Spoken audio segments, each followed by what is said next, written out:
Welcome back. We should be seeing more of Neil Desperandum later at the end of the show, but for now let's go back in time to the 1930s. What was life like for people during this time? After Black Tuesday in 1929, America and other countries plunged into a recession. People wanted to escape from the problems of everyday life, and one way of doing this was by going to the cinema. Hollywood films became more glamorous and cinema attendances started to rise. This is just an example of one of the mediums used as a form of escapism. We have a chance to at least gain an idea of what life was like during this period in time, as a new exhibition has just opened in London. I'm here at the Royal Festival Hall, London's South Bank, where a new exhibition looking at the 30s is being displayed.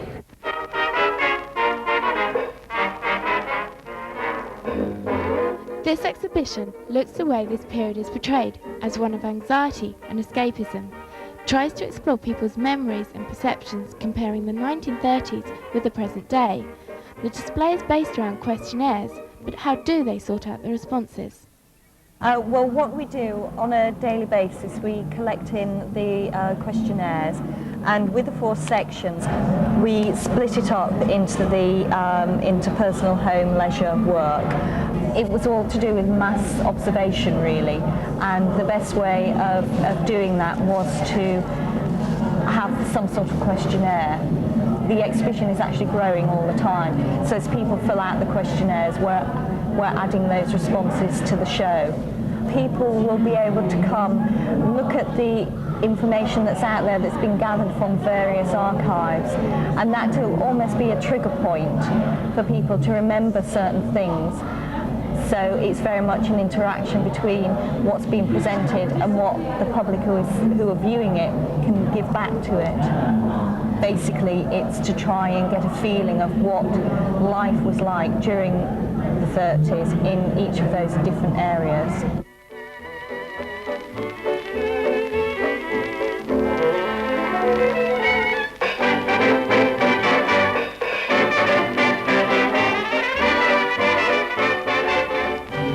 If you'd like to contribute, the exhibition is open until the 17th of April. Issey Miyake is a name which probably sounds familiar to many of you. It is a well-known name within the fashion industry, as Issey Miyake is a highly acclaimed designer within this industry. For many of us, his designs are expensive, but for such high prices you are paying for something which is unique and innovative. If you were watching the last Olympic Games, then you might have seen the clothing which he designed for countries such as Lithuania and the UK. Apart from the catwalk, the designer clothes of Issey Miyake can be found in the many stores which he has all over the world. Today we are at London's South Kensington, standing inside the shop of Issey Miyake, whose clothes have been described as a combination of ancient tradition and bold futurism, practicality and spirituality.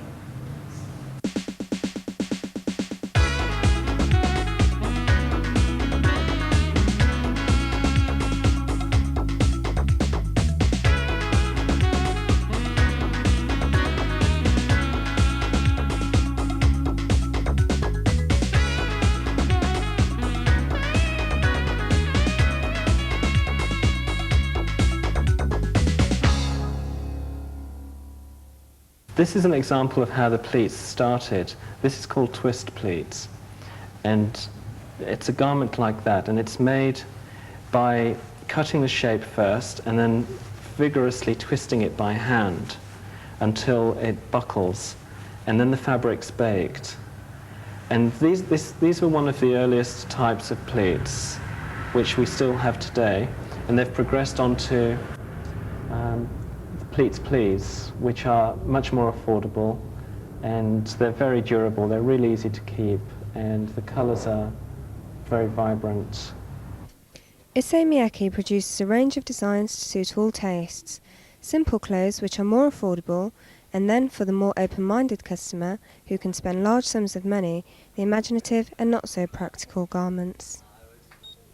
A jacket like this is probably based on a very traditional Japanese shape. This is made from 100% tree fibre, and it takes about 3 years to make. The cost of something like this is about £3,000 because of the length of time it takes. As you can see, it could almost be, a piece of Japanese armour something like this, a t-shirt, where the designers tell me that they lay the fabric onto the floor, and then they go 2 floors up with a ball of dye, and they just randomly drop the dye onto the fabric, which gives you this splash effect, and each one is different. So it's quite an interesting way of achieving quite a strong effect. Miyake, a designer who dares to be different, whose creativity and inspiration grasps hold of the future and brings a new meaning to fashion. Well, that's it for this evening. We shall be back at the same time next week with a look at the new film starring Gerard Depardieu, Germinal, and a report on computer graphics and cartoon art. Until then, here's the band Nil Desperandum with What's It All About?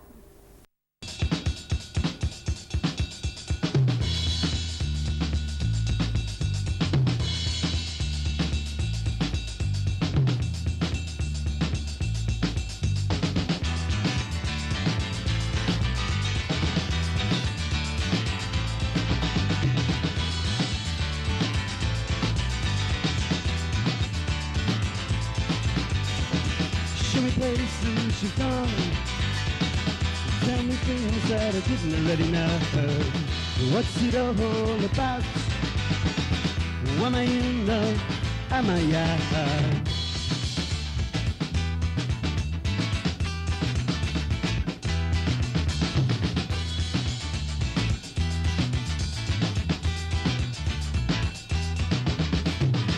Am I in or am I out?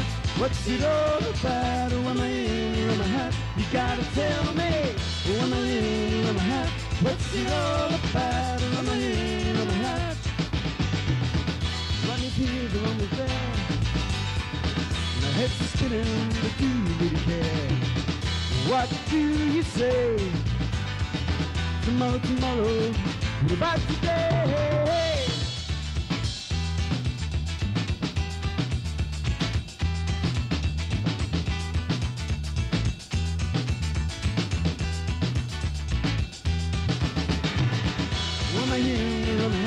What's it all about? Am I in or am I out? You gotta tell me. Oh, am I in or am I out? What's it all about? Oh, am I in or am I out? Oh, am I in or am I out? What's it all about? Oh, am I in or am I out? You gotta tell me. Oh, am I in or am I out? What's it all about? Oh, am I in or am I out? You gotta tell me.